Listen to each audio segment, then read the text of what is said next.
Class 9th maths के chapter number 7 triangle से एक इम्पोर्टेंट कंसेप्ट को लेकर हम इस वीडियो में चर्चा करेंगे। कंसेप्ट है त्रिभुजों की सर्वांग क्षमता यानी कि कॉन्ग्रुएंसी ऑफ अ ट्राइंगल। आइए देखते हैं त्रिभुजों की सर्वांग क्षमता क्या है। यहाँ पर हमारे पास दो ट्राइंगल हैं ABC और ट्राइंगल PQR। हमें ये पता करना होता है कि ये दोनों त्रिभुज सर्वांग सम हैं या नहीं हैं। तो इसके लिए अगर हम एक त्रिभुज को दूसरे त्रिभुज के ऊपर रखें उनकी संगत भुजाओं को मिलाते हुए, और अगर दोनों त्रिभुजों ने एक दूसरे को पूरी तरह से ढक लिया है, एक त्रिभुज का दूसरे त्रिभुज के से बाहर कोई भी भाग नहीं निकला है, तो हम कह सकते हैं कि ये दोनों त्रिभुज सर्वांग सम होते हैं। और इसको लिखने का तरीका होता है triangle ABC is congruent to triangle PQR। ये जो सर्वांग समता का चिन्ह है यहाँ पर आप देख रहे होंगे, बराबर के ऊपर एक झुकी हुई तिरछी लाइन खींची गई है, तो यह चिन्ह है सर्वांग समता का। अब अगर दो त्रिभुज सर्वांग सम है तो उनके संगत कोण और संगत भुजाएं दोनों बराबर होंगे। जैसे यहाँ पर ये दोनों त्रिभुज सर्वांग सम दिखाए गए हैं, तो यहाँ पर निश्चित रूप से एंगल A ट्राइंगल ABC का और एंगल P ट्राइंगल PQR का बराबर होंगे।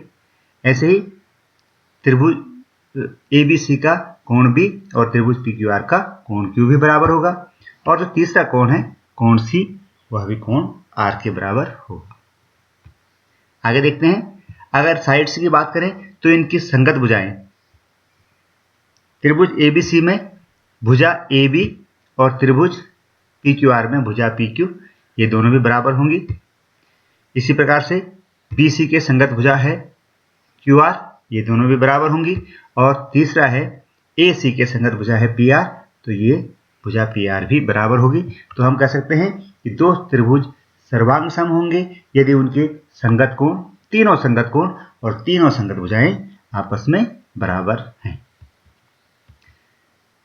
एक और उदाहरण देखते हैं, त्रिभुज ABC और त्रिभुज PQR दो त्रिभुज हैं। क्या ये दोनों त्रिभुज सर्वांग सम होंगे? अगर आप एक त्रिभुज को दूसरे त्रिभुज के ऊपर रखते हैं तो यहाँ पर हमें दिख रहा है कि जो पीला वाला ट्राइंगल है वह हरे वाले ट्राइंगल से छोटा दिख रहा है, यानी कि दोनों त्रिभुजों की संगत भुजाएं बराबर नहीं हैं, यद्यपि इनके संगत कोण बराबर हैं।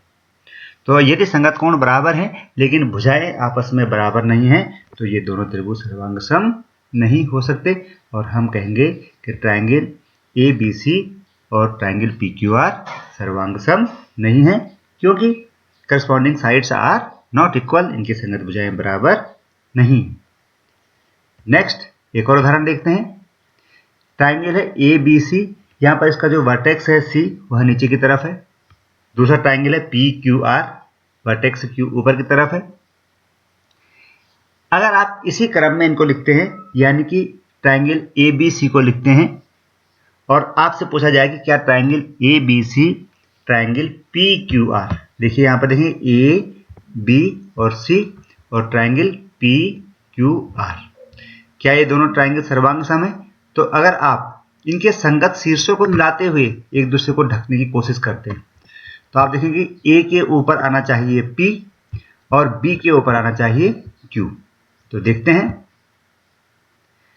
अगर हम A को P से मिलाना चाहें तो B Q से नहीं मिल पा रहा है और C R से नहीं मिल पा रहा है। तो हम यहाँ पर कह सकते हैं कि अगर हम ट्राइंगल्स को इसी क्रम में देखें, उनकी संगत भुजाओं के इसी क्रम में या संगत कोणों के इसी क्रम में देखें, तो ये दोनों सर्वांग सम नहीं है। अगर हम इनका ओरिएंटेशन चेंज करते हैं, सपोज देखिए आपने उसका C वाला वर्टेक्स भी ऊपर कर दिया और अब आप इनको मिलाने की कोशिश करते हैं, तो आप देखेंगे कि AB ने किसको ढका है? PR को, ना कि PQ को, और AC ने किसको ढका है? PQ को। तो अगर हमें संगत भुजाएं देखनी है तो AB की संगत भुजा यहाँ पर PQ दिखा रखी है, तो वो PQ नहीं होगी बल्कि क्या होगी? PR। तो हम दोनों त्रिभुजों को सर्वांग सम लिखने का जो तरीका होगा वह इस प्रकार से लिखेंगे कि ट्राइंगल AB और इसकी संगत भुजा है PR, तो जहां पर हमने पहले वाले ट्राइंगल में AB लिखा था वहां पर दूसरे वाले ट्राइंगल में हमने PR लिखा है। और अब हम कह लेंगे कि triangle ABC triangle P Q R के नहीं बल्कि पी आर क्यू के सर्वांग सम है। आशा है आप समझ रहे होंगे। यानी कि त्रिभुज की 3 भुजाएं हैं तो तीनों भुजाओं को उनकी संगत भुजाओं के बराबर होना चाहिए। यहां पर देखेंगे तो कोण ए कोण पी के बराबर है, क्लियर है। और कोण बी की बात करेंगे कि कोण बी कोण क्यू के बराबर नहीं बल्कि कोण बी कोण आर के बराबर है। और इसी प्रकार से कोण सी कोण क्यू के बराबर है। तो जब आप त्रिभुज को ए बी सी वाले क्रम में लिखेंगे तो दूसरे वाले त्रिभुज को पी क्यू आर के क्रम में नहीं बल्कि पी आर क्यू के क्रम में लिखना पड़ेगा। संगत भुजाएं ए बी के बराबर पी आर, बी सी के बराबर आर क्यू और ए सी के बराबर पी क्यू।